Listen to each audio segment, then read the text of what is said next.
ভারত ইদানিং একটা পানি ছেড়ে দিয়ে আমাদের বাংলাদেশকে অনেক ক্ষতিগ্রস্ত করেছে।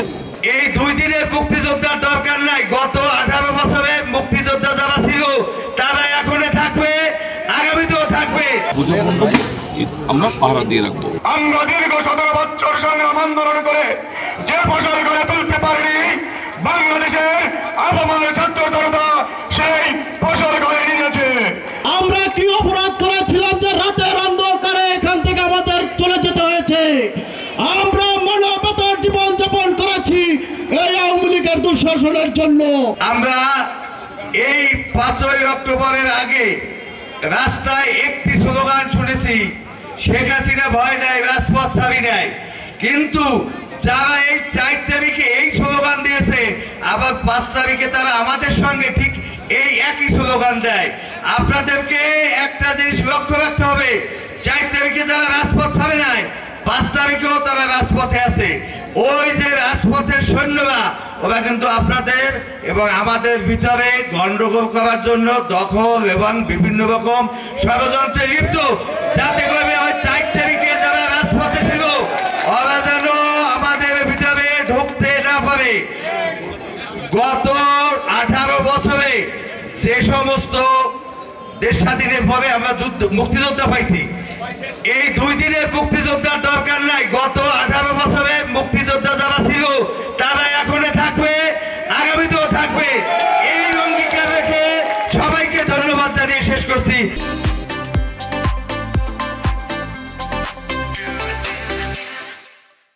দেখেছেন বাগেরহাটের একজন সিনিয়র সহ সভাপতি, যেটা সিনিয়র যুগ্ম আহ্বায়ক, এবং আমাদের শ্রদ্ধেয় মুজাফফর আলম ভাই, হ্যাঁ, উনি সদস্য সচিব। আমাদের দেশনেতা জনাব তারেক রহমান সাহেবের মেসেজ, যাতে আমরা সম্প্রীতিটা বজায় রাখতে পারি। দল তো ইনশাল্লাহ আমাদের আগেই গুছানো। আমাদের এই যে হিন্দু সম্প্রদায়গুলি আছে, সামনে তাদের পূজা, একদম স্পষ্ট মেসেজ, আগের থেকে যেন তারা আরও ঝাঁকজমকভাবে পূজাগুলি করতে পারে। আমরা তাদেরকে প্রয়োজনের সর্বোচ্চ সহযোগিতা করব এবং পূজা মণ্ডপে আমরা পাহারা দিয়ে রাখবো।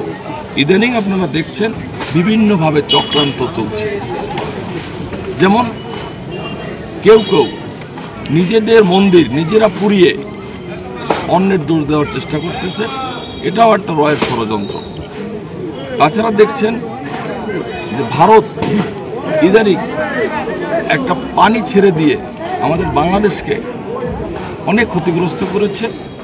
আপনি দেখবেন তারা কোনো কিছু না করতে পারে, যেমন হিজড়াতে 3য় উল্লঙ্ঘন লোক গাড়ির পাশে যে ভিক্ষা করে, গাড়ির পাশে ভিক্ষা করলে, ভিক্ষা না দিলে অমনি কাপড় উদ্লো করে দেখাই দেয়। তেমনি ভারত যদি কিছু না পারে, অমনি ফারাক্কা বাদ বা এক জায়গা দিয়ে পানি দিয়ে করে আমাদের এই অবস্থাটা করে। কিন্তু আমরা এই হিন্দু মুসলমান বৌদ্ধ খ্রিস্টান যা আছে, দেশনেতা জনাব তারেক রহমানের নির্দেশ, সম্প্রীতি বজায় রেখে সকলের ধর্মীয় অনুষ্ঠান আমরা একসাথে কাঁধে কাঁধ মিলিয়ে আমরা কাজ করব। আপনারা ইদানিং দেখেছেন একজন নোবেল বিজয়ী বাংলাদেশের দায়িত্ব নিয়েছে। এই রাষ্ট্রকে আমরা তার নেতৃত্বে মেরামত করার জন্য সহযোগিতা করব এবং সৌহার্দ্যপূর্ণ সুন্দরভাবে, যেমন রাখাল রাজা জিয়াউর রহমান সাহেব এই দেশটাকে গড়তে চেয়েছিলেন, তেমনি সকলের সমৃদ্ধিতে আমরাও এই দেশকে টেকসইভাবে করব ইনশাআল্লাহ।